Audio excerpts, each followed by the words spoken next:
Hello friends, my name is Mukesh Chawla और आप सभी का यूटिलिटेरियन आईएएस में स्वागत है। जैसा कि आपको पता है कि हम ट्रेंडिंग टेक्नोलॉजीज़ को कवर कर रहे हैं और आप जानते हैं कि अभी तक हम आर्टिफिशियल इंटेलिजेंस को कवर कर चुके हैं और इस वीडियो में हम ब्लॉकचेन टेक्नोलॉजी के बारे में पढ़ने वाले हैं।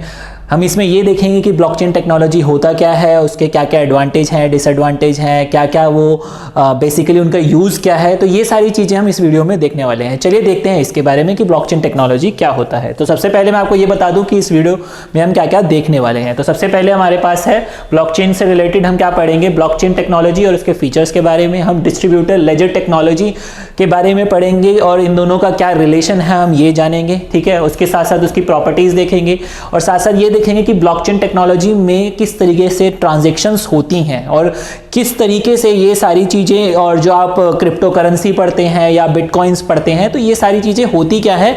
तो ये सारी चीज़ हम क्या करेंगे ब्लॉकचेन टेक्नोलॉजी में इस वीडियो में देखने वाले हैं। और इसके साथ साथ कुछ टर्मिनोलॉजीज जो हैं जो ब्लॉकचेन टेक्नोलॉजी से रिलेटेड हैं हम उसके बारे में जानेंगे। उसके साथ साथ ब्लॉकचेन टेक्नोलॉजी के टाइप्स और उसके साथ साथ उसके एडवांटेज, डिसएडवांटेज और यूजेस के बारे में जानेंगे कि ये सारी चीज़ें हैं क्या और क्या इनके एडवांटेजेस हैं, क्यों इन टेक्नोलॉजीज़ को हम ज़्यादा जो गवर्नमेंट है या बहुत सारी जो इंडस्ट्रीज़ है इसको प्रमोट क्यों कर रही है, क्यों इसका यूज़ इंडस्ट्रीज़ में किस तरीके से बढ़ता जा रहा है। तो ये सारी चीज़ हम इस वीडियो में देखने वाले हैं। चलिए देखते हैं ब्लॉकचेन टेक्नोलॉजी क्या होता है। Blockchain technology is basically a database, ठीक है। मीन्स क्या है कि इट इज़ अ डेटाबेस, यानी इसमें बहुत सारी इंफॉर्मेशन रखी जाती है। लेकिन ये क्या है, यूजुअल डेटाबेस से थोड़ा डिफरेंट है, ठीक है। आपने पढ़ा होगा, आपने नॉर्मली देखा होगा कि डेटाबेस होता क्या है। Database means it collects information जो कि अलग अलग तरीके से रखा जाता है, ठीक है। डेटा यानी इंफॉर्मेशन को रखने का अलग अलग तरीका भी है, ठीक है। तो उनमें से ये क्या है, it's a very unique way, ठीक है। बेसिकली इसमें होता क्या है कि हम अपने डेटा को ब्लॉक्स में रखते हैं, ठीक है। जैसे कि यहाँ पर लिखा है blockchain is a system of recording information, ठीक है, recording information in a way it makes it difficult और impossible to change, hack and cheat the system, ठीक है। ये क्या है, that's a very unique system थी जिसमें हम क्या कर सकते हैं, एक बार डेटा डाल दिया उसको क्या करेगा, चेंज नहीं करा जा सकता। अगर चेंज होगा तो उसके लिए बहुत ज्यादा एफर्ट्स डालने पड़ेंगे और पूरा का पूरा सिस्टम चेंज कर, पूरे के पूरे सिस्टम में और पूरे के पूरे डिस्ट्रीब्यूशन में जहां जहां इस बेसिकली ब्लॉकचेन टेक्नोलॉजी से रिलेटेड जहां जहां ये इंफॉर्मेशन है तो वहां सब जगह क्या होगा, उस डेटा को चेंज करना पड़ेगा। That's why it is very difficult to change, hack and cheat the system, ठीक है। चेंज करना मुश्किल है, हैक करना क्यों मुश्किल है उसके बारे में हम आगे देखेंगे। उसके साथ साथ और जब इसको हैक नहीं करा जा सकता तो ऑब्वियसली इसको चीट भी नहीं करा जा सकता, ठीक है। और इसके साथ साथ it is a basically a type of DLT, that is a distributor ledger technology. ये क्या होता है इसको हम आगे देखने वाले हैं, ठीक है। In which the transactions are recorded with an immutable cryptographic signature called hash, ठीक है। हैश के बारे में आप जानते होंगे, हैश मी टू, हैश बहुत सारे आपने देखे होंगे। That this is the hash, ठीक है। हैश जैसा कि आप जानते हैं, this is we called hash, ठीक है। तो इस हैश के बेस पे क्या होता है कि इसको एक बेसिकली क्रिप्टोग्राफिक की जनरेट करी जाती है, that is also called as password, जो कि आप नॉर्मल अपने फोन में या अपने लैपटॉप्स में, कंप्यूटर्स में, अपने डिवाइसेस में यूज करते हैं। तो क्या है यहां पर जब इस बेसिकली जब इसको इस इंफॉर्मेशन को लेजर में यानी डीएलटी का यूज करके हम इसमें क्या करते हैं, इंफॉर्मेशन को ऐड करते हैं, तो क्या है जैसे ही हम ऐड करते हैं तो एक क्रिप्टोग्राफिक की जनरेट होती है और वो जो की होती है उसका जो क्या कहते हैं इंफॉर्मेशन होती है, वो जो नंबर्स होते हैं या वो पासवर्ड होता है, उसकी कहां से स्टार्ट होता है उसे बेसिकली क्या कहते हैं, क्रिप्टोग्राफिक सिग्नेचर कहते हैं। और उसको जो की होती है वो किससे स्टार्ट होती है, हैश से, ठीक है। तो ये क्या है, that is we called basically blockchain technology. अब ये किस तरीके से काम करती है, किस तरीके से इसमें ट्रांजैक्शन होती है, कैसे इसके क्या क्या फीचर्स हैं, ये सारी चीजें हम देखने वाले हैं। और सबसे इंपॉर्टेंट चीज यही है कि ब्लॉकचेन टेक्नोलॉजी में ट्रांजैक्शन कैसे हो रही है, ठीक है। सबसे इंपॉर्टेंट हम जो कि अभी देखने वाले हैं, ठीक है। तो सबसे पहले आता है इसके फीचर्स पर, कि हम पहले ये जान लें कि इसके फीचर्स क्या हैं। सबसे पहली चीज मैंने अभी आपको बताया, it is a type of database. Database बहुत तरीके से डिजाइन करा जा सकता है, तो it is a very unique way, ठीक है। क्यों ये यूनिक है, क्योंकि अभी जैसे कि मैंने बताया कि इट कांट बी चेंज्ड, ठीक है। इसको चेंज करना बहुत मुश्किल है, it is difficult to change, it is very difficult to hack और चीट, यानी सिस्टम को चीट नहीं करा जा सकता। जो भी एक बार इंफॉर्मेशन डल गई उस हमारी डेटाबेस के अंदर तो क्या होगा, वो जो डेटा है वो चेंज नहीं कर सकते हम, ठीक है। और साथ साथ क्या है कि इसको क्या करा जाता है, जब डेटा को क्या करा जाता है, जब एक नए इंफॉर्मेशन को ऐड करा जाता है तो उसको क्या करा जाता है, एक ब्लॉक में बना दिया जाता है। ब्लॉक मतलब एक क्यूबिकल बॉक्स में बंद कर दिया जाता है, just like to represent the thing, ठीक है। यानी एक छोटा सा बॉक्स है और उसके अंदर आपने क्या करा, एक अपना सामान डाल दिया, ठीक है। उसके बाद क्या होगा, उस सामान को क्या करते हैं हम, एक बारी वेरीफाई करते हैं और वेरीफाई करने के बाद क्या करता है, उसको एक चेन के साथ लगा दिया जाता है। चेन यानी ऑलरेडी बहुत सारे ब्लॉक्स लगे हुए हैं और उस ब्लॉक्स के साथ हम क्या कर रहे हैं, उसको ऐड ऑन करते जा रहे हैं, ठीक है। तो इस तरीके से क्या है, इसमें इंफॉर्मेशन को, या ये कह लें कि हम अपनी जो डेटा है उसको क्या कर रहे हैं, स्टोर कर रहे हैं। जिससे ये होता है कि, और ये सारी इंफॉर्मेशन क्या है, सबके पास पहुंच जाती है, कि ये नहीं है कि कोई एक अथॉरिटी ही इसको यूज करती है या कोई एक पर्सन है जो इसको क्या कर रहा है, इसको यूज कर रहा है, या उसी के पास सारा कंट्रोल है, ऐसा नहीं है। और see that's why it's a very structured storage, यानी इसमें क्या कर रहे हैं, हम एक एक करके इंफॉर्मेशन को ऐड करते हैं इन अ वेरी स्ट्रक्चर्ड मैनर, ठीक है। जैसे जैसे इंफॉर्मेशन ऐड होती जाएगी, यानी ब्लॉक में हमने क्या करा, इंफॉर्मेशन को डाला और उसको फिर क्या करा, चेन में बंद करते, यानी चेन में लगाते चले गए, ठीक है। तो as a new data comes in it is entered as a fresh block. Once the block is filled with data, it is changed into a previous block. ठीक है, यानी जो previous already information है वो भी blocks में ही है, और जैसी कोई न्यू information आएगी उसको block में block में डाला जाएगा और फिर उसको पिछली वाली चेन के साथ उसको ऐड कर दिया जाएगा, ठीक है। Which makes the data chain together in a chronological order, जो कि हम क्या करते हैं, क्यों क्रोनोलॉजिकल ऑर्डर क्यों होता है, क्योंकि उसके ऊपर टाइम स्टैंप होता है, यानी कि इस टाइम पे ये इंफॉर्मेशन आई, इस टाइम पे ये इंफॉर्मेशन आई, तो ये सारी इंफॉर्मेशन क्या होती है, उसके अंदर स्टोर होती है। तो वो ब्लॉक क्या करता है, कॉन्टिन्यूसली इंफॉर्मेशन को क्या करते हैं, हम क्या करते हैं, उस ब्लॉक को, न्यू ब्लॉक्स को ऐड करते जाते हैं, तो उसके साथ साथ ये सारी इंफॉर्मेशन उसके अंदर फीड होती चली जाती है, ठीक है। तो इसके साथ साथ क्या है, it is a very decentralize system. Decentralize system क्यों है, क्योंकि जो भी इंफॉर्मेशन न्यू ब्लॉक्स के थ्रू ऐड होती है चेन में, वो इंफॉर्मेशन सबके पास पहुंच जाती है। सबके पास मतलब कि हमारे पास क्या है, जो भी इंफॉर्मेशन, जो भी ट्रांजैक्शन हुई या जो भी इंफॉर्मेशन ऐड हुई, वो क्या होएगा, उसकी कॉपी कह लो या उसकी वो सारी इंफॉर्मेशन क्या होती है, हर एक के पास होती है। यानी अगर पहले जैसे किसी ने कोई ट्रांजैक्शन करी या किसी ने न्यू ब्लॉक डाला, ठीक है, वो जो ब्लॉक होगा, सपोज एक ब्लॉक है ए, ठीक है, ये ब्लॉक है 1, ये ब्लॉक 2, ये ब्लॉक 3, ये ब्लॉक 4, ठीक है। तो जो जो जैसे जैसे ब्लॉक्स ऐड हो रहे हैं वैसे वैसे वो पार्टिसिपेंट ऐड होता जा रहा है। जैसे ही पहला ब्लॉक ऐड हुआ तो जो पहले ब्लॉक का जो पार्टिसिपेंट ए था उसके पास इंफॉर्मेशन आ गई, ठीक है। अब जैसे ही सेकंड ब्लॉक ऐड हुआ, ठीक है, तो जो पार्टिसिपेंट बी है जिसने इंफॉर्मेशन डाली, ठीक है, या जिसने क्या करा, इसका कहते हैं माइनिंग करी जिसे हम कहते हैं, ठीक है, उसके बारे में भी हम देखेंगे कि क्या होता है माइनिंग। तो उसके पास क्या होगी, इन दोनों की इंफॉर्मेशन आ जाएगी कि भाई ब्लॉक 1 ये है और ब्लॉक 2 ये है, और जो ए है, ए पर्सन के पास भी क्या होगा, ब्लॉक 1 और ब्लॉक 2 दोनों की इंफॉर्मेशन आएगी, ठीक है। उसी तरीके से सी जो पर्सन होगा जिसने थर्ड इंफॉर्मेशन ऐड करी ब्लॉक्स में डाल के, तो उसके पास भी क्या होगा, इन तीनों ब्लॉक्स की इंफॉर्मेशन होगी, यानी तीनों के पास क्या होगा, इन तीनों ब्लॉक्स की इंफॉर्मेशन होगी। उसी तरीके से हर एक के पास हर एक की ट्रांजैक्शन होती है। तो अगर इन केस, यानी it is a decentralized system, यानी हमारे पास, यानी अगर आप पार्टिसिपेंट हैं, मैं पार्टिसिपेंट हूं, तो मेरे अगर इवन 10,000 पार्टिसिपेंट्स हैं तो 10,000 पार्टिसिपेंट्स के पास क्या होगा, 10,000 पर्संस की हर एक ब्लॉक की ट्रांजैक्शन की डिटेल्स होंगी। क्यों, क्योंकि अगर 10,000 पर्संस ने 10,000 ब्लॉक्स जनरेट करे हैं तो जिससे क्या होगा, उन सारे के सारे, यानी 10,000 के 10,000 पर्संस के पास वो सारे ब्लॉक्स की एक बार सबके पास डिटेल होगी। यानी 10,000 जो पर्सन है, यानी पर्सन 1, पर्सन 2, पर्सन 3 जो होगा, पर्सन 1 के पास क्या होगी, अपनी डिटेल तो है ही है, और 9,999% की जो 99 पर्सन्स हैं उन सबके जो उनके थ्रू जो ब्लॉक्स ऐड हुए उनकी भी डिटेल है। उसी तरीके सेकंड के पास, थर्ड के पास, तो सबके पास सबकी डिटेल होती है। That's why it is a very decentralized system. और जैसे कि हम जानते हैं कि इट इज अ डिसेंट्रलाइज्ड, और जो कि हमारी जितनी भी ट्रांजैक्शंस होती हैं इसमें, वो क्या होती है, जब कोई चीज सिस्टम डिसेंट्रलाइज होता है तो उतनी ही ज्यादा उसमें ट्रांसपेरेंसी भी आ जाती है। यानी अगर एक ब्लॉक में चेंज होगा, यानी सपोज मेरा जो ब्लॉक है मैं उसमें चेंज करने की कोशिश कर रहा हूं, तो वो जो ब्लॉक है उसमें अगर कुछ भी चेंज होगा तो वो सारी की सारी इंफॉर्मेशन सारी के सारे ब्लॉक्स में, यानी जितने भी हमारे पर्सन्स हैं, यानी जितने भी कंप्यूटर्स हैं, यानी जितने भी नोड्स हैं, वो सबके पास क्या होगी, वो इंफॉर्मेशन पहुंच जाएगी, और सबके कंप्यूटर्स में वो जो इंफॉर्मेशन है उसमें हर उस ब्लॉक में, पर्टिकुलर ब्लॉक में चेंज हो जाएगी। ठीक है, तो इस तरीके से क्या होता है, it is we called distribution ledger technology, जिसके बारे में हम आगे पढ़ने वाले हैं। ठीक है, what is this? This is a distribution technology. A blockchain is essentially a digital laser of transaction that is duplicated and distributed across the entire network.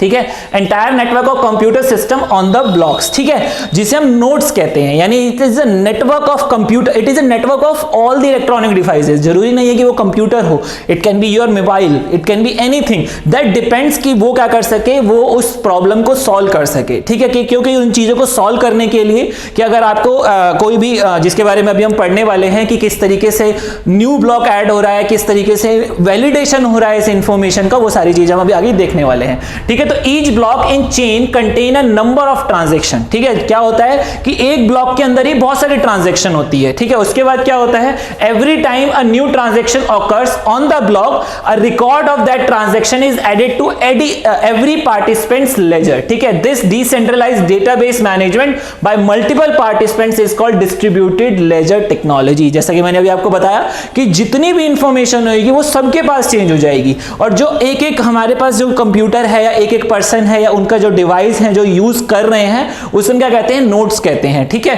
और वो क्या है, it is a distributed ledger technology. क्यों? क्योंकि वो क्या है, सारे एक दूसरे से इंटरलिंक्ड है।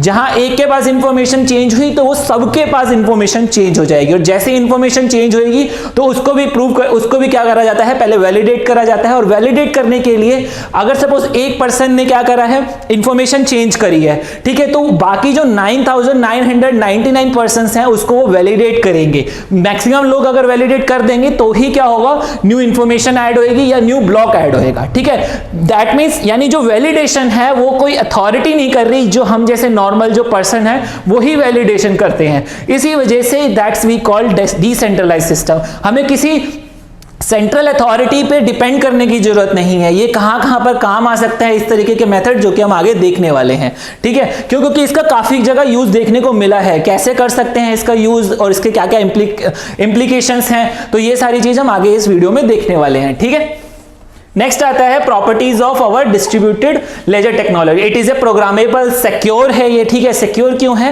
क्योंकि उसमें हमारा जो कोड है, हैश जो है वो काफी बड़ा नंबर होता है, दैट इज अ 256 बिट का नंबर होता है, जिसको क्या करा जाता है, किसी एक रैंडम, यानी हमारे पास एक ये कह सकते हो एक प्रोग्राम है, वो रैंडमली उन नंबर्स को जनरेट करता है। और रैंडमली जब कोई नंबर जनरेट हो तो उसे हैक करना उतना ही मुश्किल हो जाता है। जैसे कि अगर हम अपने पासवर्ड्स की बात करें तो हमें पता होता है कि हम अपने पासवर्ड्स क्या क्या लगा सकते हैं। ठीक है, तो कोई हैकर जो होता है उसकी वो इन चीजों को अच्छे से मतलब समझ लेता है और वो उनको हैक कर लेता है। लेकिन कोई भी चीज जो रैंडम जनरेट हो रही है तो हैकर्स के लिए उसको हैक करना बहुत मुश्किल हो जाता है। That's why it is a very very secured system. और एनोनिमस है, एनोनिमस मतलब कोई भी न्यू पर्सन अगर उस एज अ पार्टिसिपेंट बनता है तो उसकी जो आइडेंटिटी है वो क्या करी जाती है, रखी जाती है, सिक्योर रखी जाती है, यानी डिस्क्लोज नहीं करी जाती। किसी के पास किसी की आइडेंटिटी नहीं होती, हर एक पर्सन को उसके कंप्यूटर के थ्रू जाना जाता है, नोट्स के थ्रू जाना जाता है। ठीक है, that's why it is very anonymous. और साथ साथ क्या है, यूनानिमस है।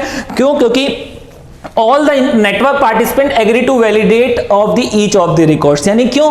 क्योंकि अगर मैं बात करूं हर एक के पास हर एक की इंफॉर्मेशन है, वो कब आई है, क्यों, अगर न्यू इंफॉर्मेशन आई है या पहले ब्लॉक से दूसरे ब्लॉक में आई है तो पहले वाले ने या पहले मतलब पहली जो इंफॉर्मेशन स्टार्ट हुई होगी किसी ने वैलिडेशन करा होगा। उसी तरीके से कोई भी न्यू ब्लॉक ऐड होता है, न्यू इंफॉर्मेशन ब्लॉक्स के थ्रू ऐड होती है, कोई भी डेटा ऐड होता है तो जो बाकी जो है उसको क्या करते हैं, वैलिडेशन प्रोवाइड करते हैं। उसके साथ साथ क्या है, इट इज ए डिस्ट्रीब्यूटेड, जैसे कि मैंने बताया इट इज अ डिस्ट्रीब्यूटेड मतलब हर एक के पास हर एक की इंफॉर्मेशन है, इम्यूटेबल है यानी इंफॉर्मेशन को चेंज नहीं कर सकते हम, इट इज इरिवर्सिबल। उसके साथ साथ क्या टाइम स्टैम्प्ड है, मींस कोई भी इंफॉर्मेशन ऐड होगी वो किस टाइम पे हुई है ये सारी चीज इंफॉर्मेशन उस पर्टिकुलर ब्लॉक में, पर्टिकुलर ट्रांजैक्शन, कोई भी इंफॉर्मेशन, कोई भी डेटा उसमें डाला गया है किसी पर्टिकुलर ब्लॉक में तो वो सारा का सारा क्या है, टाइम स्टैम्प्ड होता है। तो आपको पता होता है कि किस टाइम पे कौन सी इंफॉर्मेशन डाली गई है। ठीक है, तो इसके साथ साथ क्या आता है हमारे ट्रांजैक्शन। जैसे कि मैंने बताया कि इट इज वेरी इंपॉर्टेंट कि ट्रांजैक्शंस कैसे हो रही है। सबसे पहले इसमें क्या होता है कि a transaction is requested and authenticated. Authentication कैसे होता है, बाय डिफरेंट पर्संस। ठीक है, वो क्या करते हैं, यानी जितने भी पर्संस हैं, ठीक है, जो उस नेटवर्क में हैं वो क्या करते हैं, उसको ऑथेंटिकेशन देते हैं। यानी ऑथेंटिकेशन मींस उसको ऑथेंटिकेट करा जाता है कि हाँ ये सही है इंफॉर्मेशन। ठीक है, a block representing the transaction is created, यानी ये ब्लॉक है जो कि बेसिकली क्या रिप्रेजेंट कर रहा है कि एक ट्रांजैक्शन हुई है, और ट्रांजैक्शन होने का मतलब ये क्या है, ट्रांजैक्शन कुड बी एनीथिंग।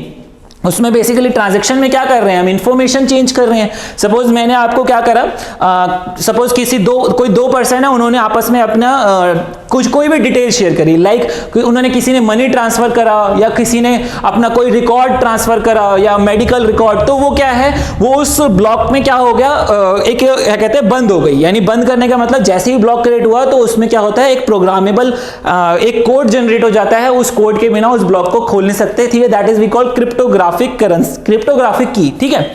तो उसके बिना क्या कर सकते हैं, उसके बिना उसको नहीं खोला जा सकता। तो दैट कुड बी एनीथिंग, उसके इस ब्लॉक के अंदर कुछ भी हो सकता है, ठीक है। और the block is send to every node. What is node? Node is the participant, जितने भी पार्टिसिपेंट हैं जो उस नेटवर्क में काम कर रहे हैं, ठीक है। तो वो सारे के सारे क्या हैं उस नोड में, यानी वो जो ब्लॉक है वो सबके पास पहुंच जाता है। उसके बाद क्या है, the node validates the transaction. जैसे कि मैंने बताया कि हर एक के पास वो ब्लॉक की इंफॉर्मेशन पहुंची, और हर एक जब वो नोड्स जब उसको वैलिडेट कर देते हैं हाँ कि ये इंफॉर्मेशन सही है, यानी ये इंफॉर्मेशन इस नेटवर्क में ऐड करी जा सकती है, तो क्या होगा, उसको क्या करा जाएगा, उसके साथ nodes received a reward as a proof of work typically in cryptography. यानी नोड्स को तो क्या मिल जाता है, as a proof of work एक रिवॉर्ड मिल जाता है in the terms of cryptocurrency, जैसा कि बिटकॉइन है, that is a cryptocurrency. और जब ये चीज प्रूव हो जाती है कि ये इंफॉर्मेशन सही है, इसको वैलिडेट कर दिया जाता है, तो क्या होता है, इस ब्लॉक को जो पुरानी जो चेन होती है उसके अंदर क्या करा जाता है, ऐड कर दिया जाता है। और जैसे ही वो ऐड हो जाती है, द अपडेटेड जो लेजर है, अपडेटेड चेन है या अपडेटेड जो भी हमारे पास डेटा आ जाता है, उसको फिर से नेटवर्क में सबके पास पहुंचा दिया जाता है, ठीक है। तो इस तरीके से हमारा क्या है, ट्रांजैक्शन कंप्लीट हो जाती है। तो दिस इज द वे जिस तरीके से ये डिस्ट्रीब्यूटेड लेजर टेक्नोलॉजी काम करती है, जो कि हमारी ब्लॉकचेन टेक्नोलॉजी है, ठीक है। बेसिकली हो क्या रहा है, अलग अलग जितनी भी इंफॉर्मेशन हो रही है उसको सारे बंदे वेरीफाई करते हैं, वैलिडेट करते हैं, और जब तक वैलिडेशन नहीं हो जाता तब तक वो इंफॉर्मेशन को क्या नहीं करा जाता, उस ब्लॉक को तब तक हम इस जो प्रीवियस जो चेन है उसमें ऐड नहीं कर सकते। जब ये वैलिडेशन होगा तभी क्या करेंगे हम, तभी इसको, यानी जो ये न्यू जो हमारी ट्रांजैक्शन हुई है जो ब्लॉक की फॉर्म में है, ठीक है, उसको तभी ऐड करा जाएगा जब इसका वैलिडेशन हो जाएगा। और जो वैलिडेट करते हैं उनको क्या मिल जाता है, उनको as a reward cryptocurrency के फॉर्म में, जस्ट लाइक अ बिटकॉइन, उनको एक मिल जाता है। दैट डिपेंड्स, ठीक है। तो इस तरीके से क्या होता है, ये जो हमारी ट्रांजैक्शंस हैं कंप्लीट होती हैं। तो इसी तरीके से ब्लॉकचेन टेक्नोलॉजी काम करती है, और इसमें काफ़ी कुछ जो है यूज़ कैसे होता है, क्यों ज़रूरी है, किस तरीके से ये डिफरेंट इवन कंट्रीज़ ने भी, आपने सुना होगा कि बहुत सारी कंट्रीज़ हैं जिन्होंने क्रिप्टो करेंसी को क्या करा है, रेगुलेशन दे दिया है, या ये कह सकते हो कि क्रिप्टो करेंसी को क्या कर दिया है, उनको यूज़ करना स्टार्ट कर दिया है, ठीक है। और ब्लॉकचेन टेक्नोलॉजी का वो यूज़ कर रहे हैं, इवन बहुत सारी फील्ड्स में इसका यूज़ स्टार्ट भी हो चुका है, ठीक है। चलिए देखते हैं इसमें आगे क्या है। और जैसे कि मैंने बताया कि इसमें कुछ टर्मिनोलॉजीज हैं। टर्मिनोलॉजीज मतलब जो कि ब्लॉकचेन से रिलेटेड आपको थोड़ा बहुत आइडिया होना चाहिए। पहला आता है डेटाबेस। जैसे कि मैंने बताया इट इज अ डेटाबेस, ठीक है। डेटाबेस क्यों है, क्योंकि इसमें हम क्या कर रहे हैं, अगर मेरी कोई ट्रांजैक्शन होती है तो मैं उसको क्या करता हूं, बेसिकली किसी फाइल में स्टोर करके रख देता हूं और उसके ऊपर कोई पासवर्ड लगा देता हूं अगर कोई ज्यादा सेंसिटिव डेटा है। लेकिन यहां पर क्या है, ये डेटा जो है हर एक के पास होता है, आप चेंज नहीं कर सकते, हैक नहीं कर सकते, ठीक है। That's why it is a very validated data. अगर बहुत सारे लोगों का डेटा है तो वो अगर आप क्या करते हो, नॉर्मली किसी फाइल में स्टोर करके रखा, ठीक है, वो क्या करा जा सकता है, हैक भी करा जा सकता है। और एक बार चेंज हो गया या एक बार वहां से चला गया, आपके कंप्यूटर से चला गया, तो आप उसको दोबारा उठा नहीं सकते, वापस ला नहीं सकते। लेकिन यहां पर क्या है, जो भी इंफॉर्मेशन है वो हर एक नोड के पास है। नेटवर्क में जितने भी नोड्स हैं सबके पास इंफॉर्मेशन। अगर एक भी पीसी से अगर वो डेटा चला जाता है, एक भी नोड से वो डेटा चला जाता है, तो क्या होता है, उस नोड पे वापस क्या होता है, वो डेटा आ जाता है। कैसे कि वो क्या करते हैं, उसको वैलिडेट करते हैं हाँ कि ये नोड जो है हमारे इस नेटवर्क का पार्ट है, यानी वो एक पार्टिसिपेंट है, इसका जो इस कंप्यूटर को हैक कर लिया गया है और जैसे डेटा उड़ा दिया गया है, लेकिन उस 10,000 में से एक का उड़ा है ना, बाकी जो 999 जो है 9,999 जो पार्टिसिपेंट हैं उनके पास तो अभी भी डेटा एज इट इज रखा हुआ है। 2 का उड़ा लेंगे, 4 का उड़ गया, हैक हो गया, दैट मींस ठीक है, तो वो क्या होगा, वो इंफॉर्मेशन वहां से उसको रिस्टोर करी जा सकती है। That's why it is a very very secure system, क्योंकि हर एक के पास हर एक का डेटा होता है, ठीक है, और वो वैलिडेटेड कर रखे हैं उन्होंने, यानी एक इंफॉर्मेशन जो है हर बार वैलिडेट होती है, कोई भी इंफॉर्मेशन न्यू ऐड होगी तो उसको वैलिडेट करा जाएगा, और वैलिडेशन के लिए उसको क्या करा जाता है, उसको मतलब प्रूफ ऑफ वर्क प्रोवाइड करा जाता है, ठीक है, proof of work that is the crypto currency. ठीक है, चलिए देखते हैं। डेटाबेस तो मैंने आपको बता ही दिया क्या होता है। Database is a collection of information that is stored electronically on a computer system, and information और data in a database is typically structured in table format to allow for easier searching and filtering of specific information. जैसे कि आपने देखा होगा table की format में या Excel files जो होती हैं, आपने अगर कभी यूज करा हो तो उसमें क्या करते हैं, हम अपने डेटा को स्टोर करके रखते हैं, ठीक है, तो इस तरीके से हम डेटा को स्टोर करते हैं, लेकिन यहां पर डेटा को स्टोर करने का थोड़ा सा अलग यूनिक तरीका है ताकि वो चीजें सिक्योर रह सके, ठीक है। इसके बाद आता है हमारा ऑथेंटिकेशन। बेसिकली क्या होता है, the original blockchain was design to operate, ठीक है, the original blockchain was designed to operate without a central authority but transactions still have to be authenticated। जैसे कि मैंने बताया कि इसमें कोई सेंट्रल अथॉरिटी काम नहीं कर रही है, जो भी ट्रांजैक्शन का वैलिडेशन हो रहा है लेकिन ऑथेंटिकेशन तो होना जरूरी है ना, कि भाई कोई भी आया और अपना डेटा डाल के रख दिया उसमें और कुछ भी हो उसके अंदर, ठीक है, तो इसीलिए क्या करा जाता है कि पहले उसको आइडेंटिफाई करा जाता है, उसको ऑथेंटिकेट करा जाता है कि हाँ ये जो डेटा है, ये जो ब्लॉक क्रिएट हुआ है जिसमें ट्रांजेक्शन हुआ है, उस ट्रांजेक्शन को क्या करा जाए, हम क्या कर सके, हम इसको नेटवर्क में रख सकते हैं। तो इसलिए मैक्सिमम नंबर ऑफ जो हमारे नोड्स हैं यानी पार्टिसिपेंट्स हैं, वो जब उसको क्या करते हैं, वैलिडेट कर देते हैं, तभी उसको क्या करा जाता है, चेन में ऐड करा जाता है। दैट्स व्हाई इसमें क्या करते हैं, इसको ऑथेंटिकेट करा जाता है। और कैसे करते हैं, this is done by using cryptographic key, a string of data like password that identify a user and give access to their account और wallet of the value on the system. यानी एक क्रिप्टोग्राफिक की generate होती है, user क्या करता है, सिर्फ वो पर्टिकुलर यूजर ही क्या कर सकता है, उस की को यूज कर सकता है, ठीक है। तो जैसे ही वो की यूज कर पाएगा तभी हमें उसको कंफर्म होगा कि भाई हाँ यहां पर जो इंफॉर्मेशन ऐड हुई है वो क्या है, ऑथेंटिकेटेड है, ठीक है। ऑथेंटिकेशन करने का ये तरीका है, यानी जैसे ही अब ब्लॉक जनरेट होगा, वो जो ब्लॉक होएगा उसको क्या करते हैं हम ऐड करने के लिए, यानी ब्लॉक को खोलने के लिए या उसको नई ट्रांजैक्शन ऐड करने के लिए, उसमें डेटा ऐड करने के लिए वो की होना बहुत जरूरी है। तो जिससे क्या होता है, उस पर्टिकुलर पर्सन का ऑथेंटिकेशन, यानी वो पर्टिकुलर पर्सन जो है वो पार्टिसिपेंट है, नोड का हिस्सा, नेटवर्क का हिस्सा है और नोड है, वो वैलिडेट कर देता है। अगली बार जब वो कोई नया ऐड करेगा तो उसके पास ये क्रिप्टोग्राफिक की होनी चाहिए। जस्ट लाइक अगर आपने अपनी एक एक्सेल फाइल खोली है और उसमें अगर आपके पास डेटा है और उसमें कुछ ऐड करना चाहते हो, तो अगर आपने पासवर्ड प्रोटेक्टेड है तो पासवर्ड आपके पास होगा तभी खोल पाओगे ना, और जिसके पास है वही खोल पाएगा। उसी तरीके से इस ब्लॉक को खोलने के लिए भी इसके पास ये जो की है, जो क्रिप्टोग्राफिक की जो होती है वो होनी चाहिए, ठीक है। Each user has their own private key and public key that everyone can see, ठीक है, and it creates a secure digital identity to authenticate the user via digital transaction and to unlock the transaction they want to perform, ठीक है। यही चीज मैंने अभी आपको बताई कि किस तरीके से ये चीजें परफॉर्म हो रही हैं, ठीक है। इसके बाद आता है ऑथेंटिकेशन के बाद आता है ऑथराइजेशन। ऑथराइजेशन में क्या होता है, one transaction is agreed between the user, it need to be approved and authorized before it is added to the blockchain, ठीक है। ब्लॉक जो है वो चेन में कब ऐड होगा, जब उससे क्या करा जाएगा, ऑथराइजेशन मिल जाएगी, ठीक है। और for the public blockchain the decision to add a transaction to the chain is made by the consensus। जैसे कि मैंने बताया कि वो जितनी भी ट्रांजैक्शन हो रही है वो सारे के सारे क्या करते हैं, अप्रूवल देते हैं, तभी वो क्या होगी, उसको वैलिडेशन मिलेगी, तभी वो क्या करेंगे, उस ब्लॉक को चेन में ऐड करेंगे। This means that the majority of the nodes must agree that the transaction is valid. और वो जब इसको वैलिडेशन मिल जाता है, यानी वो जो उसको बता देते हैं कि हाँ भाई ये जो इंफॉर्मेशन है सही है, वैलिडेट हो गई है, तो जो नोड्स है उनको क्या मिल जाता है, उनको एक रिवॉर्ड की फॉर्म में क्रिप्टो करेंसी मिल जाती है, जिससे हम क्या कहते हैं, प्रूफ ऑफ वर्क, ठीक है, कि भाई आपने ये काम करा है तो ये क्या है, वैलिडेशन मिला है, तो आपको क्या मिलेगा, एक रिवॉर्ड मिलेगा, ठीक है। तो that is we called proof of work. And the people who on the computer in the network and the people who own the computer in the network to solve a complex mathematical problem to be able to add a block to the chain. Solving the problem is called mining and the miners are usually rewarded their work in cryptocurrency. यानी उसे क्या कहते हैं, mining कहते हैं। ऐसा नहीं है कि वैलिडेशन ऐसे ही हो जाता है, उसके लिए क्या करना पड़ता है, हर एक नोड को एक मैथमेटिकल प्रॉब्लम, मैथमेटिकल पजल कह सकते हो, उसको सॉल्व करना पड़ता है, और जैसे ही वो सॉल्व कर पाता है, जब वो सॉल्व हो जाती है उसे हम क्या कहते हैं, माइनिंग कहते हैं। और माइनर को उसके फॉर्म में क्या मिलता है, उसको एक प्रूफ ऑफ वर्क की फॉर्म में उसे एक क्या मिलता है, क्रिप्टो करेंसी मिलती है। तो इस तरीके से क्या होता है हमारा जो, और it is not easy to solve that mathematical problem, ठीक है। इस तरीके से हमारी जो बेसिकली ब्लॉकचेन्स जो है काम करती है, यानी जो ब्लॉकचेन टेक्नोलॉजी है, डिस्ट्रीब्यूटेड लेजर टेक्नोलॉजी, इस तरीके से हमारा काम करती है। तो जो मैथमेटिकल प्रॉब्लम है वो क्या होता है, it can be only solve by trial and error and odds of solving the problem are about 1 in 5.9 trillions, ठीक है। यानी इतने ज्यादा, इतने बड़े डेटा में से उसको एक जो है, यानी इतनी ज्यादा हिट एंड ट्रायल मेथड के बाद क्या होता है, ट्रायल एंड एरर मेथड में इतने सारे ट्रायल करने के बाद उसमें से उसको एक ही सॉल्यूशन मिलता है,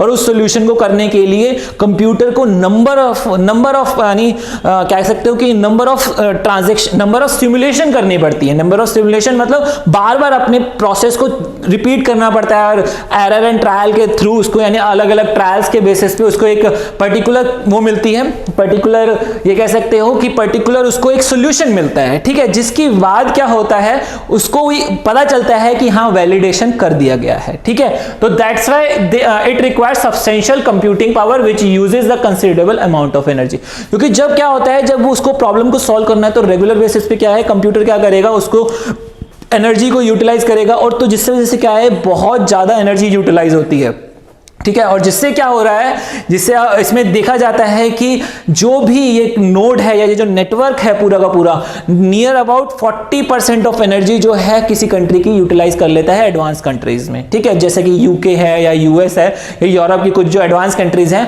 वो बहुत ज्यादा इस टेक्नोलॉजी में कंजप्शन हो रहा है इनका एनर्जी का, ठीक है। तो that's why they need to work on continuous basis. जब कॉन्टिन्यूअस बेसिस पे वो क्या होता है, ये कंप्यूटर जो है प्रॉब्लम को सॉल्व करता रहता है, और उसमें से एक प्रॉब्लम यानी एक सॉल्यूशन मिलता है, तो जिस वजह से क्या उनको बहुत ज्यादा एनर्जी कंज्यूम करनी पड़ती है, ठीक है। तो इसके बाद आता है प्रूफ ऑफ स्टेक। जैसे कि बताया, प्रूफ ऑफ स्टेक में क्या है, cryptocurrency own by the participant validates the proof of the stake in blockchain network to be in with a chance of selecting, verifying and validating transaction। जैसे कि मैंने भी आपको बताया, this saves the substantial computing power resources because no mining is required, ठीक है। कि एक बार ये जब उसको proof of stake मिल जाता है तो अगली बार को उसको उसके लिए माइनिंग करने की जरूरत नहीं पड़ती, जिस वजह से क्या होता है, कंप्यूटेशनल जो आपका जो पावर है वो यूटिलाइज बार बार उसको करने की जरूरत नहीं पड़ती एक बार सॉल्व करने के बाद, ठीक है। In addition the blockchain technologies have evolved to include the smart contract which automatically execute the transaction when certain conditions have been met, ठीक है। तो इस तरीके से क्या है, ये प्रूफ ऑफ स्टेक प्रोवाइड करता है। कैसे, जब एक बारी कोई कंप्यूटर या एक नोड जो है एक बार प्रॉब्लम सॉल्व कर लेता है तो उसको क्रिप्टो करेंसी की फॉर्म में उसको क्या मिलता है, रिवॉर्ड मिलता है, जिस वजह से क्या होता है, that we called proof of stake. और उसको जब एक बार वो मिल जाता है, यानी माइनिंग कर ली उसने, एक बार प्रॉब्लम सॉल्व कर ली, तो जिससे क्या होगा, उसको क्या करना पड़ेगा, बार बार उसको कंप्यूटेशनल पावर का यूज नहीं करना पड़ेगा, क्योंकि बार बार उसको माइनिंग करने की जरूरत नहीं पड़ेगी, क्योंकि उसने एक बार माइनिंग कर ली है तो उसने एक बार ऑलरेडी वैलिडेट कर दिया है, ठीक है। तो इस तरीके से क्या है, हमारा ब्लॉकचेन काम करता है। इसके बाद आता है हमारे पास टाइप्स में हमें देखने को मिलता है। इसमें क्या होता है, एक पब्लिक ब्लॉकचेन नेटवर्क है, प्राइवेट है, परमिशनड है और कंसोर्टियम है, ठीक है। पब्लिक में क्या होता है, it can be used by anyone, कोई भी इसमें क्या कर सकता है, पार्टिसिपेंट जो है ऐड हो सकता है। चलिए देखते हैं इसके बारे में क्यों क्या क्या होता है। The blockchain is the one anyone can join and participate like a bitcoin, ठीक है। Substantial computer power required little और no privacy for transaction and weak security, that is the feature of this public blockchain network. और these are the important consideration for enterprises who uses case of the blockchain, ठीक है। Basically क्या है, इसमें कोई भी participate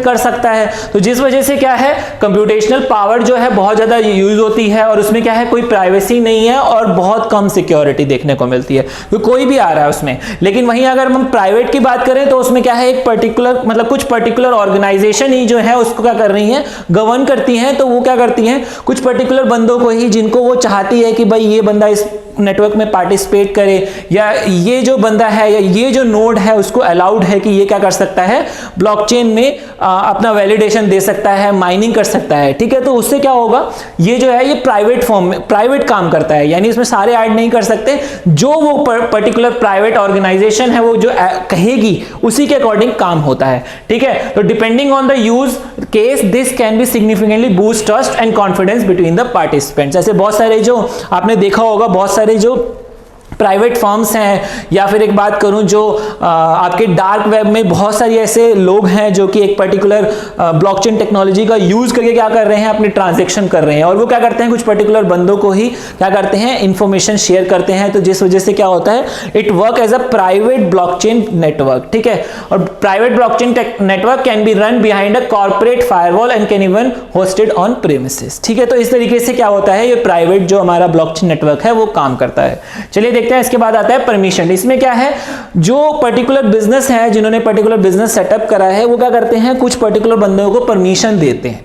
अगर permission होगी तो ही आप क्या कर सकते हो, पार्टिसिपेट करने की कर सकते हो। Basically the business who setup the private blockchain will generally setup permission blockchain network, ठीक है। जो भी प्राइवेट ब्लॉकचेन नेटवर्क सेटअप कर रहा है, that means it can B permission और अनपरमिशन, यानी क्या है, कुछ पहले आपको बता दिया कि भाई आपने कि भाई ये बंदे क्या होंगे, इसमें ब्लॉकचेन में ऐड होंगे, तो वही क्या है, उनको परमिशन मिलेगी। तो that's why it is we called permission blockchain technology. और परमिशन जो पब्लिक ब्लॉकचेन नेटवर्क है कैन आल्सो बी परमिशन, ठीक है। क्यों, क्योंकि उसमें भी क्या है कि अगर कोई भी ऐड हो रहा है, ठीक है, पब्लिक है, लेकिन उसके लिए भी आपको क्या जरूरत है, परमिशन लेने की जरूरत है। कहां से, क्या कहते हैं, एक पर्टिकुलर अथॉरिटी से जो इसको गवर्न कर रही है। ऐसा नहीं है कि कोई भी आ रहा है और कुछ भी कर रहा है, लेकिन आपको परमिशन लेने की जरूरत है, ठीक है। और कुछ प्राइवेट में क्या होता है, कुछ ही बंदों को क्या है, पहले आपको इन्विटेशन दे दिया कि आप कर सकते हो और उनको परमिशन मिल गई है। लेकिन पब्लिक में क्या है, पब्लिक भी परमिशन हो सकता है, पब्लिक में कोई भी जा सकता है, लेकिन उसके लिए आपको एक परमिशन लेने की जरूरत है, ठीक है। This places restriction on who is allowed to participate in the network, ठीक है, and only in a certain transaction the participant need to obtain an invitation और परमिशन टू ज्वाइन। जैसे कि मैंने आपको बताया कि एक परमिशन लेने की जरूरत है, या फिर आपके पास इन्विटेशन होना चाहिए, तभी ये चीज क्या पॉसिबल है, तभी आप क्या कर सकते हो, उस पर्टिकुलर नेटवर्क में पार्टिसिपेट कर सकते हो। पार्टिसिपेट करने का मतलब ही यही है कि आप क्या कर सकते हो, माइनिंग कर सकते हो। अगर माइनिंग करोगे तभी क्या होगा, आपको क्या मिल पाएगा, as a proof of work आपको एक क्रिप्टो करेंसी मिलेगी which you can utilize in different ways, ठीक है। तो इस तरीके से जो हमारा ब्लॉकचेन नेटवर्क है वो क्या करता है, काम करता है, यानी प्राइवेट ब्लॉक आपका परमिशन नेटवर्क, ठीक है, परमिशन ब्लॉकचेन नेटवर्क। उसके बाद आता है कंसोर्टियम। कंसोर्टियम में क्या है, कुछ मल्टीपल जो फॉर्म्स है, मल्टीपल ऑर्गेनाइजेशन है, वो क्या करती हैं, एक ग्रुप बनाती हैं और एक पर्टिकुलर नेटवर्क को चलाती हैं, ठीक है। तो यहां पर क्या है, आपको इट कैन बी परमिशन, ठीक है, और बेसिकली ये प्राइवेट टाइप ही होता है, ठीक है। इसमें क्या है, pre selected organisation determines who may submit the transaction और access the data, and the consortium blockchain is ideal for business when all the participant need to be permission and have a shared responsibility for the blockchain, ठीक है। तो इस तरीके से ये जो हमारा कंसोर्टियम ब्लॉकचेन काम करता है। इसमें क्या है, हमारी मल्टीपल ऑर्गेनाइजेशन क्या करती है, एक सेटअप बनाती है और वो सारी रिस्पॉन्सिबिलिटी उनके साथ शेयर करती है, यानी एक पर्टिकुलर नेटवर्क को संभालने के लिए एक जितनी भी रिस्पॉन्सिबिलिटी है, वो सारी की सारी रिस्पॉन्सिबिलिटी जो ये मल्टीपल ऑर्गेनाइजेशन है वो क्या करती है, सारी की सारी ऑर्गेनाइजेशन अपनी रिस्पॉन्सिबिलिटी लेती है और सारा एक साथ काम करती है, ठीक है। इसके बाद आता है हमारे इसके एडवांटेज एंड डिसएडवांटेज। एडवांटेज में क्या है, सबसे पहले improve accuracy by removing the human involvement in verification.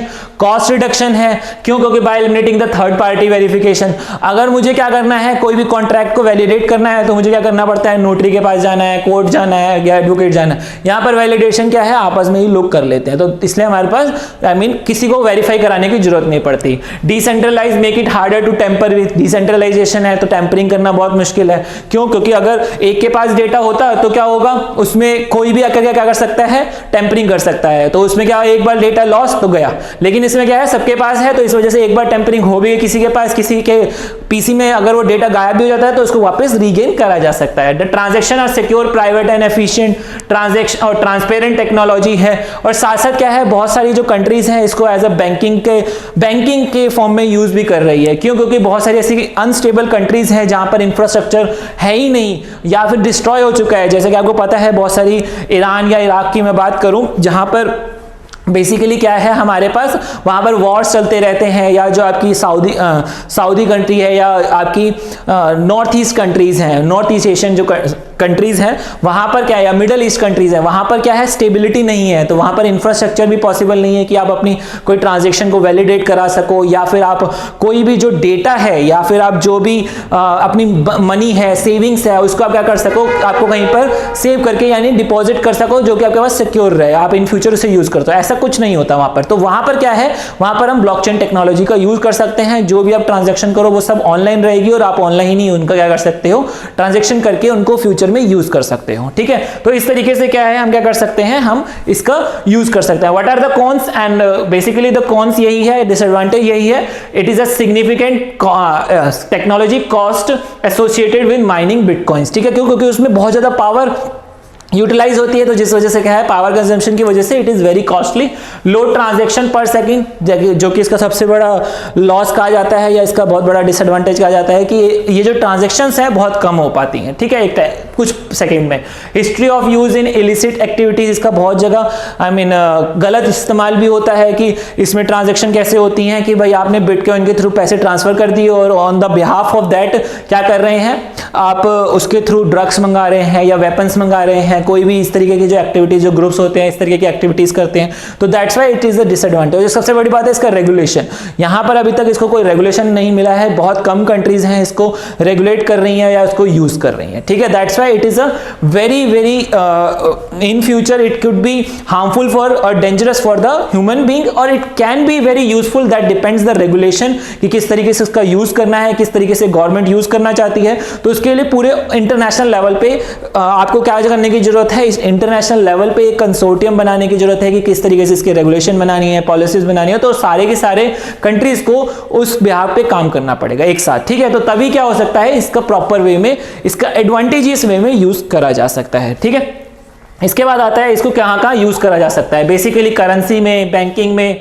ठीक है, जैसे कि मैंने बताया हेल्थ केयर में, रिकॉर्ड ऑफ प्रॉपर्टी, जैसे कि बताया मैंने अभी कि बहुत सारी ऐसी कंट्रीज हैं जहां पर अभी भी वॉर्स होते रहते हैं, जहां पर गवर्नमेंट स्टेबल नहीं है, तो वहां पर क्या है, इंफ्रास्ट्रक्चर ही नहीं है। तो वहां पर क्या करते हैं, ये प्रॉपर्टी के रिकॉर्ड्स हो गए या बैंकिंग सिस्टम है वहां पॉसिबल ही नहीं है। तो वहां पर हम क्या कर सकते हैं, अपनी जितनी भी ट्रांजेक्शन है उनको ब्लॉकचेन की फॉर्म में क्या कर सकते हैं, सेव कर सकते हैं। जिसका फायदा ये रहता है कि अगर एक बार अगर सपोज कोई नोड है बीच में, अगर एक नोड है, आपको क्रिप्टो करेंसी यानी उसका क्रिप्टोग्राफिक की याद है, तो उस सारे के सारे सिस्टम को क्या कर सकते हैं, अगर वो सिस्टम, वो नोड क्या है, खराब हो गया या वॉर की वजह से वो डिस्ट्रॉय हो गया, तो उस पर्टिकुलर नोड में यानी उस पर्टिकुलर कंप्यूटर में आपका इंफॉर्मेशन खत्म हो गई। लेकिन आप क्या कर सकते हो, एक नया सिस्टम परचेज करके बाय यूजिंग द नेटवर्क, जो कि क्या है, डिस्ट्रीब्यूटेड लेजर टेक्नोलॉजी है। ठीक है, उसमें क्या है, बहुत सारे नेटवर्क में बहुत सारे नोड हैं। अगर एक जगह पे क्या हुआ है, एक जगह पे अगर वो इंफॉर्मेशन खत्म हो गई है, तो आप क्या कर सकते हो, बाकी के जो हमारे पास नोड्स हैं उनसे इंफॉर्मेशन ले सकते हो इन फ्यूचर। तो बस आपको क्या याद होना चाहिए, आपको क्रिप्टोग्राफिक की याद होनी चाहिए। ठीक है, तो इस तरीके से हम क्या कर सकते हैं, हम अपनी जो प्रॉपर्टी के रिकॉर्ड्स हैं उसमें सेव कर सकते हैं। That is a database. जैसे कि मैंने बताया, डेटाबेस में क्या है, हम सब कुछ डाल सकते हैं। आप अपनी ट्रांजैक्शन डाल सकते हो, आप ये डाल सकते हो कि कौन कौन सी आपने कितना जो मनी है वो सेव करा है, आप क्या क्या जो भी है, दैट डिपेंड्स कि उसको रेगुलेशन मिलने की जरूरत है। ठीक है, उसके अलावा सप्लाई चेन में यूज करा जा सकता है, उसके साथ साथ इसका वोटिंग में भी यूज करा जा सकता है। चलिए देखते हैं एक एक करके इसमें थोड़े बहुत इसके बारे में जान लेते हैं। बेसिकली देख सकते हैं आप कि इसका ऑटोमोटिव सेक्टर में भी यूज करा जा सकता है। The consumer could use the blockchain to manage the fractional ownership in autonomous car. उसके साथ साथ क्या है, फाइनेंशियल सर्विसेज में इसका यूज करा जा सकता है। ठीक है, faster cheaper settlement could saves the billions of dollars from transaction cost while improving the transparency. ठीक है, तो इस तरीके से क्या कर सकते हैं, हम इस ब्लॉकचेन टेक्नोलॉजी का यूज कर सकते हैं। साथ साथ वोटिंग में कर सकते हैं कि एक बार क्या हो गया, जिसने वोट दे दिया, अपने फोन के थ्रू भी वोट करा जा सकता है। उसके साथ साथ क्या कर सकते हैं, हम कंप्यूटर के थ्रू जो भी वोट करना चाहता है हम उसको क्या कर सकते हैं, वोटिंग के थ्रू हम वो एक एक करके क्या होगी, वो इन्फॉर्मेशन ऐड होती जाएगी और एट दी एंड हमें सबको पता चल जाएगा कि किसको वोट कितने गए हैं। तो लास्ट में हमें ऐड पता चल जाएगा। और साथ साथ सबसे बड़ी बात ये है, इसमें टैंपरिंग की जरूरत नहीं है, क्योंकि एक बार वोट ऐड हो गया वो सारी इन्फॉर्मेशन सबके पास पहुंच जाती है। ठीक है, और एंड में हमें ये पता चल जाएगा कि कौन उसमें यानी वोटिंग में किसको कितने वोट मिले हैं। ठीक है, उसके साथ साथ हेल्थ केयर सेक्टर में कि भाई पेशेंट का जो भी डेटा है, जो भी उसका मेडिकल रिकॉर्ड है, वो भी हम क्या कर सकते हैं, सेव कर सकते हैं। ठीक है, तो इस तरीके से हम क्या कर सकते हैं, ब्लॉकचेन टेक्नोलॉजी का यूज कर सकते हैं, ठीक है। इसके अलावा जो हमारा यूज है जो इसका देखने को मिलता है बैंकिंग एंड फाइनेंस में, मैंने बताया जैसे by integrating the blockchain into the bank the consumer can see the transaction processed in 10 minutes, ठीक है। बेसिकली ये क्या है, this is the time which is required for the blockchain to for the validation के लिए इसको इतना time लेना पड़ता है और उसके बाद उसको ब्लॉक को ऐड होने में इतना टाइम लगता है, ठीक है। और इसके साथ साथ क्या कर सकते हैं, फंड को एक्सचेंज करा जा सकता है between institutions and banks using our blockchain technology, कि भाई हमारा फंड जो है वो किस तरीके से शेयर कर सकते हैं हम, ठीक है। इसके साथ साथ जो इसका यूज है करेंसी में, जैसा कि बताया कि सबसे बड़ी बात क्या है कि इसमें रिस्क नहीं है और कोई ट्रांजैक्शन फी नहीं देनी पड़ती, कोई भी हमारी प्रोसेसिंग फी नहीं देनी पड़ती। और क्या है कि बेसिकली हमारे पास क्या है कि जो ये हमारे बिटकॉइन या अदर क्रिप्टो करेंसी जो है और वो क्या है हाईली सिक्योर्ड है। क्यों? क्योंकि इसमें क्या कर रहे हैं कि हमने माइनिंग करी है और एक पर्टिकुलर वैलिडेटेड आपकी क्रिप्टोग्राफिक की जनरेट होती है और उसके बिना वो उस इंफॉर्मेशन को क्या कर सकते हैं, कोई भी, यानी उस मनी को कोई चुरा नहीं सकता, कोई स्टील नहीं कर सकता, हैक नहीं कर सकता, ठीक है। तो इस तरीके से हम क्या कर सकते हैं, उसको करेंसी में भी, करेंसी के फॉर्म में भी इस ब्लॉकचेन टेक्नोलॉजी का यूज कर सकते हैं। इसके साथ साथ जैसे कि मैंने आया रेंट और रिकॉर्ड ऑफ प्रॉपर्टीज के रेंट एग्रीमेंट कोई बनाना है, तो इस तरीके से हम क्या कर सकते हैं, इनका यूज कर सकते हैं। जैसे कि बताया कि कोई भी कंट्री है वॉर में है, ठीक है, तो उनके पास इंफ्रास्ट्रक्चर नहीं है, तो वो जितने भी हमारे पास जितने भी प्रॉपर्टीज होंगी वो क्या करेंगे, उनके रिकॉर्ड ऐड करते जाएंगे ब्लॉक में, और हर बार जो ब्लॉक जब ऐड होगा तो उसका वैलिडेशन होगा। और वैलिडेशन कौन करेगा, जो लोग होंगे, यानी नोड्स होंगे। यानी नोड्स का मतलब ही क्या है, वो जितने भी हमारे पार्टिसिपेंट्स हैं, जो कि पीपल होंगे आसपास के, कि भाई एक प्रॉपर्टी का रिकॉर्ड, यानी इस बंदे की प्रॉपर्टी है, तो जो बाकी बंदे हैं उसको वैलिडेशन दे देंगे। तो उसी तरीके से क्या होगा, वो ब्लॉक्स ऐड होते चले जाएंगे और वो इंफॉर्मेशन ऐड होती चली जाएगी और उसको वैलिडेशन मिलता जाएगा। और जिस तरीके से क्या होगा, आपका जो रिकॉर्ड है ये ब्लॉकचेन की फॉर्म में सेव रहेगा, ठीक है। इसके साथ साथ क्या है, इसका यूज किस में करा जाता है, स्मार्ट कॉन्ट्रैक्ट्स में करा जा सकता है। जैसे कि सेम चीज, कोई भी कॉन्ट्रैक्ट साइन करना है आपने, उसको अगेन ब्लॉकचेन की फॉर्म में हम सेव कर सकते हैं। उसके साथ साथ क्या आता है सप्लाई चेन में, जैसे suppliers can use the blockchain to record the origin of the material that they have purchased. This would allow the companies to verify the authenticity of the product along with such common labels such as organic, local and fair. The use of blockchain to track the path and the safety of the food throughout the farmer to user journey, ठीक है। तो इस तरीके से हम क्या कर सकते हैं, ब्लॉकचेन का यूज कर सकते हैं। तो these are basically these are our different uses of our blockchain technology, जिनका यूज बेसिकली हम क्या कर रहे हैं, ट्रांजैक्शन में, यानी it is a database. Database का मतलब ही क्या है कि हमारे पास जो भी ट्रांजैक्शन हो रही है उसकी जो इंफॉर्मेशन है उसको हम क्या कर रहे हैं, वैलिडेट कर रहे हैं। अदरवाइज मुझे, अगर मैंने अपनी कोई मनी की ट्रांजैक्शन करी है तो उसका वैलिडेशन कौन देगा, बैंक देगा। लेकिन यहां पर वैलिडेशन कौन कर रहा है, जो नोड में पार्टिसिपेंट है। और नोड में पार्टिसिपेंट कौन होते हैं, वो सारे के सारे बंदे, जैसे कि हम जैसे बंदे, ठीक है। वो हम ही क्या करते हैं, एक दूसरे को क्या करते हैं, वैलिडेशन प्रोवाइड कर रहे हैं। जब भी कोई इंफॉर्मेशन ऐड करी जाएगी तो उसको वैलिडेशन कौन दे रहा है, जो नोड्स में, यानी जो पार्टिसिपेंट है। तो इसलिए कोई सेंट्रल अथॉरिटी की जरूरत नहीं पड़ती, और जिस वजह से क्या है, बहुत सारा टाइम कंज्यूमशन बच जाता है उसको। और वो सारी की सारी इंफॉर्मेशन क्या है, सबके पास होती है और सबके कंप्यूटर में होती है, जिस वजह से क्या है, उस रिकॉर्ड को सेव रखा जा सकता है, हाईली सिक्योर रहता है वो। जैसे कि अभी मैंने आपको बताया डिस्ट्रीब्यूटेड लेजर टेक्नोलॉजी पे बेस ये काम करता है, तो that's why it is irreversible. एक बार ब्लॉक ऐड हो गया तो उसको रिमूव नहीं करा जा सकता, क्योंकि वो एक इंफॉर्मेशन क्या है, एक के बाद चेन की तरह ऐड होती जा रही है। हम चेन में से एक ब्लॉक को नहीं, यानी एक चेन में से एक छोटे से उसके पार्ट को नहीं निकाल सकते, उसको क्या करना पड़ेगा, हमें तोड़ना ही पड़ेगा, ठीक है, खत्म करना पड़ेगा। तो यानी उसको बीच में से नहीं निकाला जा सकता। तो इस तरीके से क्या है, हमारी जितनी भी जो भी ब्लॉकचेन के जितने भी नेटवर्क हैं वो इसी तरीके से काम कर रहे हैं, उनको डिफरेंट पर्पस के लिए यूज करा जा सकता है, और जो कि हम यहाँ पर देख चुके हैं, ठीक है। इसके अलावा यहाँ पर जो हमारे पास इसके अलावा जो हमारे पास जो ब्लॉकचेन है वो इतना इंपॉर्टेंट क्यों हो रहा है, क्योंकि इसके यूज जो है इन फ्यूचर बहुत बढ़ने वाला है। क्योंकि धीरे धीरे लोग क्या कर रहे हैं, इसके बारे में जान रहे हैं, तो उनको इसकी तरफ कहते हैं, क्योंकि इसमें जो रिवॉर्ड है, ठीक है, वो बहुत ज्यादा मिलता है। तो that's why the persons are very getting attracted to this type of technology, और जो कि बेसिकली क्या कर रहा है, उनको रिवॉर्ड भी दे रहा है और साथ साथ क्या कर रहा है, अपने डेटा को उनको सिक्योर करने को मिल रहा है, ठीक है। तो that's why it is highly recommended in future, क्योंकि जो इंडस्ट्रीज हैं वो इसको क्या कर रही हैं, प्रमोट कर रही हैं, ताकि क्या कर सके, इसको यूज कर सके लोग, और ताकि ज्यादा से ज्यादा चीजों को क्या कर सके, अपना इन फ्यूचर यूज करा जा सके। ठीक है, क्यों? क्योंकि यहां पर हमने देखा है कि मिडल ईस्ट कंट्रीज या ऐसी बहुत सारी कंट्रीज है, इन फ्यूचर कभी हो सकता है कि क्या हो, कभी कोई वॉर छिड़ जाए, तो जिसमें क्या होगा, यही इस तरीके की जो टेक्नोलॉजीज हैं क्या कर पाएंगी, हमारी इंफॉर्मेशन को सेव कर पाएंगी। ठीक है, तो ये क्या था हमारा blockchain technology. This is the very trending technology, और जो कि यूपीएससी क्या है इसके बेस पे भी क्वेश्चन पूछ चुका है, और आई होप आप मुझे इसके बारे में आप मुझे क्या करेंगे, आप मुझे यूपीएससी से रिलेटेड जितनी भी चीजें हैं आप मुझे डेफिनेटली क्या करेंगे, उसके बारे में पढ़ेंगे और प्रीवियस ईयर के क्वेश्चंस को डेफिनेटली अटेम्प्ट करेंगे। ठीक है, तो वो सारी चीजें क्या हैं आपने क्या करनी है, और यहां पर भी मैं आपको क्या कर रहा हूं, क्वेश्चन दे रहा हूं उस यूपीएससी से रिलेटेड क्वेश्चन जो कि यूपीएससी ने पूछा है, और आप मुझे क्या करेंगे, उसको कमेंट सेक्शन में उसका आंसर देंगे। ठीक है, दिस इज योर क्वेश्चन।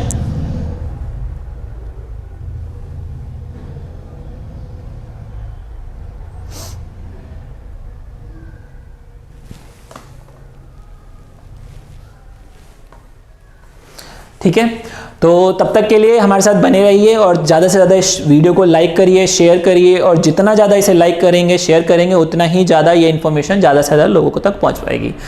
तब तक के लिए नेक्स्ट वीडियो के लिए आप बने रहिए हमारे साथ। तब तक के लिए धन्यवाद, थैंक यू।